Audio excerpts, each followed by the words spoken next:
Picture the most expensive entertainment venue ever built. $2.5 billion poured into a single structure. A giant orb wrapped in the largest LED screen on the planet, capable of turning into a basketball and a blinking emoji, or a giant human eye staring down at an entire city. It opened to headlines calling it the future of live entertainment. And then it lost more than $400 million in its very first year. By almost any normal business logic, that should have been the end of the story. A cautionary tale. A $1 billion warning sign nobody else would dare go near again. Instead, the opposite happened.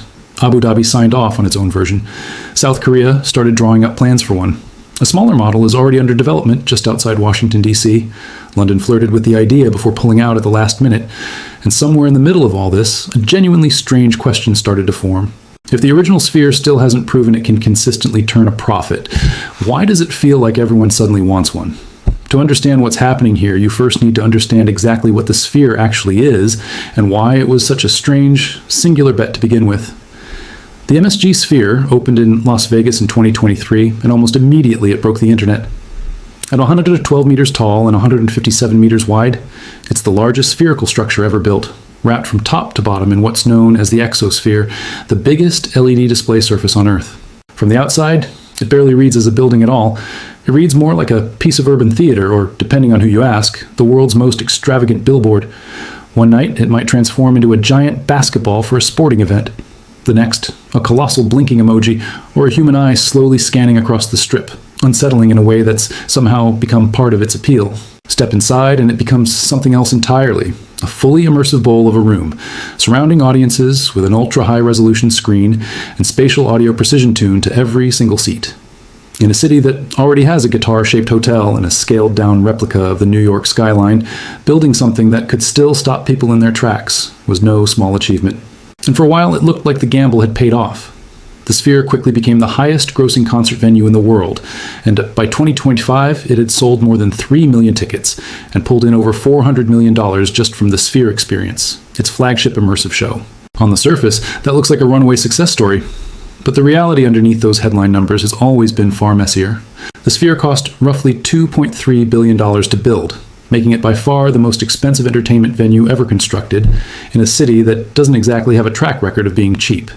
It lost more than $400 million in its first year alone and continued posting steep operating losses well into 2025. Even now, with revenue climbing sharply and losses narrowing, the parent company, Sphere Entertainment, is still not consistently profitable overall. For the full year 2025, the company reported revenues of $1.22 billion, up 8% year-on-year, alongside an operating loss of nearly $230 million, an improvement of almost 40% on the year before, but still very much a loss. In its most recent quarter, the business reported revenue of just over $300 million, up 11% year-on-year, alongside a net loss of close to $39 million, a swing from a profit the year before. The core Las Vegas venue itself is finally starting to generate genuine operating income on its own, with its flagship immersive show alone contributing tens of millions of dollars in adjusted profit for the quarter. The wider company around it, weighed down by other divisions and heavy depreciation on that original $2 billion construction bill, is still working its way out of the red. Why is a building generating over $1 billion a year in total revenue still struggling to turn a consistent profit? The answer comes down to the fundamentally strange economics baked into the structure itself. Structurally, the Sphere is a genuine marvel. Underneath that glowing exterior sits a lattice of hundreds of interconnected steel triangles, supporting around 2,700 tons of steel, all shaped into a form that happens to be one of the most efficient load-bearing geometries in engineering. A flat roof sags under its own weight. A sphere, built from a mesh of triangles, distributes that same load almost perfectly evenly across the entire shell. It's an elegant solution to an enormously difficult problem: deep piled foundations and reinforced concrete supporting a structure that ultimately weighs more than 100,000 tons, built up in stages from a lower steel ring, using temporary internal towers that get removed once the shell becomes self-supporting. The construction sequence itself is worth pausing on, because it's almost as unusual as the finished building.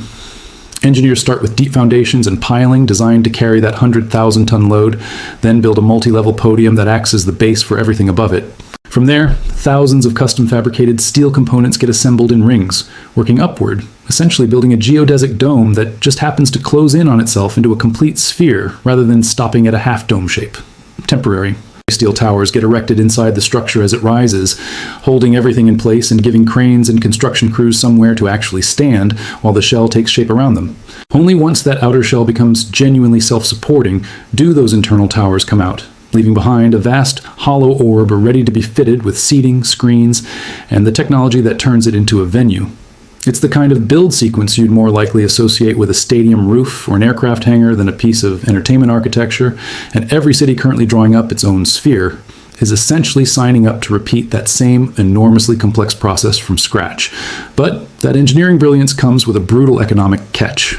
The sphere isn't a conventional arena that can simply be rented out for concerts, conferences, or sporting events on a rotating basis. Almost everything shown inside it has to be custom built specifically for its unique geometry and its unique screen. Visuals need to be produced from scratch.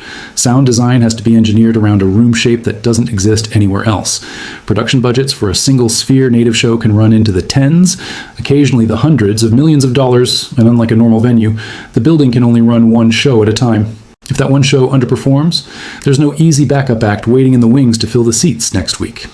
Compare that to a normal arena, which might host a basketball game on Monday, a comedy show on Tuesday, and 3 different touring acts across the rest of the week, spreading risk across dozens of unrelated bookings. The Sphere doesn't get that luxury. It lives or dies, at least for a stretch of months, on whatever single production happens to be running at the time. On top of that, sit the running costs. Powering and maintaining the largest LED display on the planet, around the clock, isn't cheap. And while exact figures aren't publicly broken out, industry estimates put the energy and maintenance bill comfortably into the millions annually. Add in staffing, marketing, and the sheer scale of the building itself, and you end up with a venue that's expensive to build, expensive to run, and expensive to keep supplied with new content, all before a single ticket gets sold. Faced with all of that, Sphere Entertainment has been quietly rewriting its own business model. Rather than functioning purely as a venue that hosts other people's tours, the company has shifted hard toward producing its own original Sphere-exclusive content. Most notably, an immersive reimagining of The Wizard of Oz, which has become one of its biggest draws. It's a strategy that looks a lot more like IMAX than a traditional concert hall, where the same operator controls both the platform and what plays on it, allowing a hit show to run in rotation for months or years, spreading its enormous production cost across as many screenings as possible, instead of burning through the budget on a handful of one-off performances. It's also formed a 5-year partnership extension with Formula One's Las Vegas Grand Prix, another sign the company is leaning into recurring, bookable events, rather than relying purely on concerts. So, with all of that financial baggage still very much attached to the original, why is Abu Dhabi, of all places, moving ahead with its own version? Sphere Abu Dhabi has now been officially confirmed, set for Yas Island, the Emirates' purpose-built entertainment district that's already home to major theme parks and attractions, with construction expected to wrap by the end of 2029.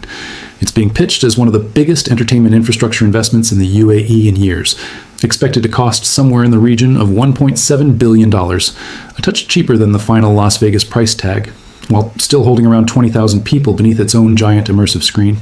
What's really changed here isn't the concept, it's the financial structure underneath it. Rather than Sphere Entertainment funding, building and owning the Abu Dhabi venue itself, the company is instead licensing its technology and design to the host city. Abu Dhabi puts up the capital and absorbs the financial risk. Sphere Entertainment supplies the proprietary systems, the structural geometry, the LED technology, the immersive audio, the content infrastructure that makes the whole thing work. In effect, it's architecture delivered as a franchise. And for a company that's spent years struggling to make one enormously expensive, self-funded venue profitable, handing that capital risk to somebody else while still collecting licensing revenue is a considerably safer way to keep expanding. It's not unlike how a hotel brand doesn't necessarily own every building carrying its name. It licenses the brand, the standards, and the systems, and lets local investors put up the money and take on the local risk.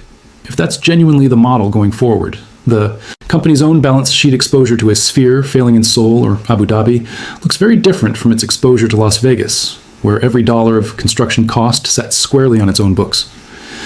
For Abu Dhabi, meanwhile, the calculation isn't really about ticket sales at all. It's about positioning.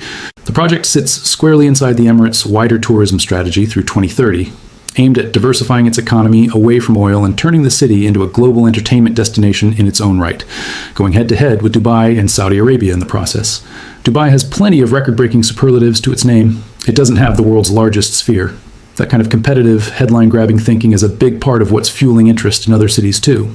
In South Korea, a sphere has been proposed for Hanam, just outside Seoul, nicknamed the K-pop sphere, designed to sit at the center of a much larger entertainment master plan featuring concert venues, film studios, and theme parks. It's not under construction yet, and serious questions remain about its feasibility, but the logic behind it is clear enough. K-pop is built entirely around spectacle, and there's no venue on Earth that currently does spectacle quite like this one. Meanwhile, in the United States, a very different approach is being tested. A smaller scale sphere is planned for National Harbor, just outside Washington, D.C., in Maryland, developed in partnership with the state, Prince George's County, and a local development firm. With a capacity of around 6,000 seats, that's roughly a third the size of Las Vegas's and considerably smaller than the 20,000 seats planned for Abu Dhabi. It's still expected to cost north of $1 billion, with an opening targeted for 2030, but it represents something potentially far more important than the venue itself, a genuine test of whether the sphere concept can be scaled down into something more affordable and easier to replicate, essentially choosing your sphere the way you'd choose a coffee size, small, medium, or the full Las Vegas-sized original. If that smaller model actually works financially, it could turn the sphere from a one-off spectacle, or even a two-off, into a genuinely repeatable global product line, one that different cities can plug into at whatever scale fits their budget and their audience, rather than every single project needing to justify a $2 billion price tag before it can even break ground. Not every city has been convinced, though, and one of the most high-profile rejections tells you a lot about where this concept simply doesn't fit. A sphere was proposed for Stratford in East London, near the old Olympic Park, and it initially cleared local council approval before London's mayor personally stepped in and blocked it in 2023. The decision had nothing to do with engineering or financing. It came down to the exosphere itself, the giant animated screen wrapped around the exterior. In Las Vegas, that kind of non-stop, blazing visual noise blends into a city already saturated with digital advertising. In a mostly residential part of East London, surrounded by homes rather than casinos, residents raised serious concerns about light pollution and having a constantly shifting, brightly lit advertisement dominating their skyline every single night. Those concerns ultimately outweighed whatever economic benefits the project promised, and the London Sphere was cancelled outright. It's a pointed reminder that a structure engineered specifically to dominate its surroundings only really works in places built to be dominated in the first place. Las Vegas is a city that essentially invited spectacle in through the front door decades ago. A quiet residential borough in East London never made that same bargain, and no amount of technological novelty was going to change that calculation. Which brings us back to the original, slightly uncomfortable question. If the flagship sphere is still working its way towards sustained profitability years after opening, why does the appetite to build more of them keep growing? Part of the answer is that profit was never really the only metric that mattered here. The sphere functions as a symbol as much as it functions as a venue, a physical, unmistakable statement of technological ambition and architectural confidence that instantly puts a city on the global map. It's built to be photographed, shared, and talked about, and in an era where cities are competing just as hard for global attention and tourism dollars as they are for direct investment, that kind of manufactured spectacle carries real value that doesn't always show up cleanly on a balance sheet. A stadium gets used a handful of times a month. A sphere, glowing and shape-shifting every single night, whether or not a show is running inside it, is advertising itself around the clock for free to anyone within eyesight or holding a phone. The other part of the answer is that the financial model itself has evolved. The Las Vegas Sphere was an enormously risky, fully self-funded bet on a completely unproven format, and it's still paying down the cost of that risk today. Abu Dhabi's version, and potentially every sphere that follows it, spreads that risk very differently, letting host cities shoulder the construction costs in exchange for a landmark attraction, while Sphere Entertainment collects licensing revenue and, crucially, gets to keep producing and reusing its own content across an expanding network of venues rather than just one. A show like the immersive Wizard of Oz production, once it's built, doesn't need to be reinvented from scratch every time a new sphere opens. It can, in theory, simply travel to the next venue on the list, spreading its enormous production cost across an entire global network instead of a single building. Whether that formula actually works at scale is still genuinely unproven. Abu Dhabi won't open until the end of the decade. Seoul's version remains uncertain. The Washington, D.C. mini-sphere is essentially a live experiment in whether this whole concept can be shrunk down without losing what makes it work in the first place. If even one of these next-generation spheres struggles the way Las Vegas initially did, the momentum behind this entire global rollout could stall out fast. Investors watching Sphere Entertainment's stock have already seen how quickly sentiment can swing between excitement over expanding revenue and unease over a still shaky bottom line, and every new Sphere announcement adds another variable to that same equation. Another enormous capital commitment riding on a format that's barely 3 years old. There's also a simple structural reality worth remembering here. Las Vegas didn't just prove the Sphere could be built.